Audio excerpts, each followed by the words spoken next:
You know, in one of the world's fastest growing nations, there's a crisis unfolding. It's not always in the headlines, but it's threatening everything, from the food on the table and the health of the people to the entire future of the economy. We're talking about India's water crisis, and today we're going to break down just how deep this really goes. Okay, so let's get right to it.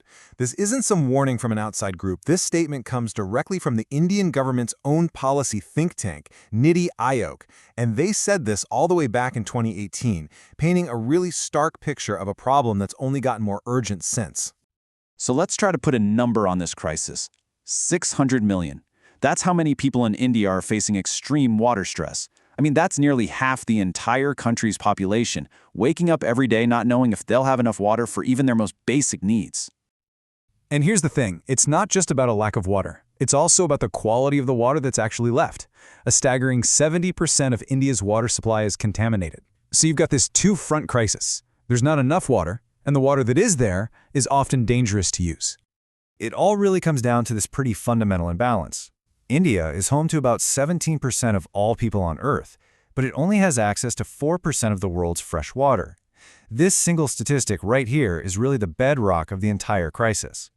So how exactly does a water problem become an everything problem? Well, because it doesn't stop at just being thirsty. It sends these huge, powerful shockwaves through a nation's entire economy. And listen, this isn't some problem for the distant future. Projections are showing that by 2030, which is right around the corner, water demand in India could be double the supply. The economic fallout from that gap is estimated to be a 6% hit to the country's GDP. That is a massive blow for any nation, let alone one that's developing so quickly. And you can see just how interconnected all of this is. Take agriculture. 60% of its irrigated farming relies on groundwater that's just vanishing.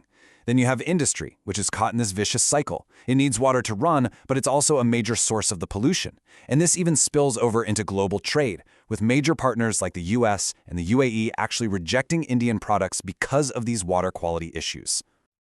The financial cost is huge, for sure. But the human cost? Well, that's even more devastating. This is where the crisis stops being about spreadsheets and starts being about what's on your dinner plate and what's happening inside people's bodies. It's a truly vicious cycle. It starts with untreated waste getting dumped into rivers. Then, that same contaminated water is used to grow food. Heavy metals, toxins, they all get absorbed by the crops, entering the food chain, and basically turning a source of life into a public health disaster. And this quote from Dr. Ifshak Khurshid just perfectly captures the tragic result of that cycle. The one resource that's supposed to sustain life is instead becoming a carrier of disease and death. And that's not just a powerful metaphor. The number is tragically real. An estimated 200,000 people in India die every single year for one reason: they don't have access to safe water. The health consequences are just brutal, both immediate and long-term. We're talking about everything from outbreaks of diseases like cholera to these silent, creeping risks of cancers and genetic damage. And get this, 21% of all communicable diseases in India can be traced directly back to unsafe water. Okay, so when you're facing a crisis of this magnitude, the response has to be just as massive. So how is India actually trying to turn the tide? Well, it starts with a national mission. Back in 2019, the strategy really kicked into high gear.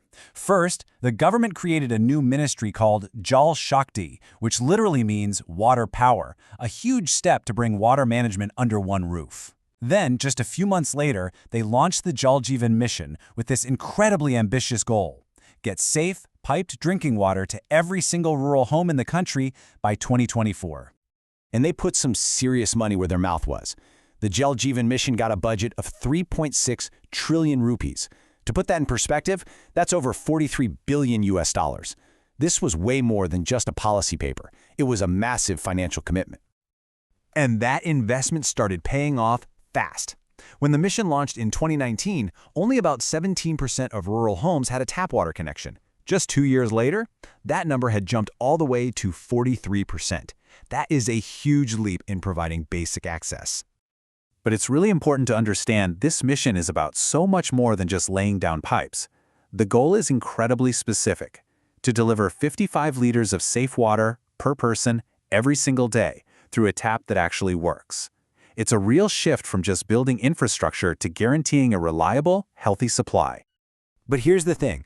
pipes and taps alone aren't going to solve a crisis this deep. The final, and maybe most important piece of the puzzle is sustainability. If you want this progress to last, you need a fundamental shift in how water is valued and managed. And that pivot has to happen in every major sector. So for farming, it means moving away from wasteful methods and toward things like drip irrigation. For water sources, it means shifting from just sucking groundwater out to actively putting it back through things like rainwater harvesting. It's a total change from an extractive mindset to a regenerative one. So securing a water-safe future really means fighting this battle on multiple fronts all at once. It means restoring natural water bodies, treating wastewater so it can be reused, and adapting new technologies.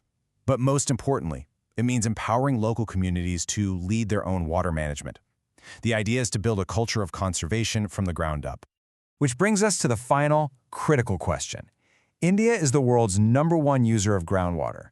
Whether it succeeds or fails in navigating this crisis won't just decide its own future. It's going to create a blueprint, for good or for ill, for a world where water is quickly becoming the most precious resource we have. The race is on, and believe me, the whole world is watching.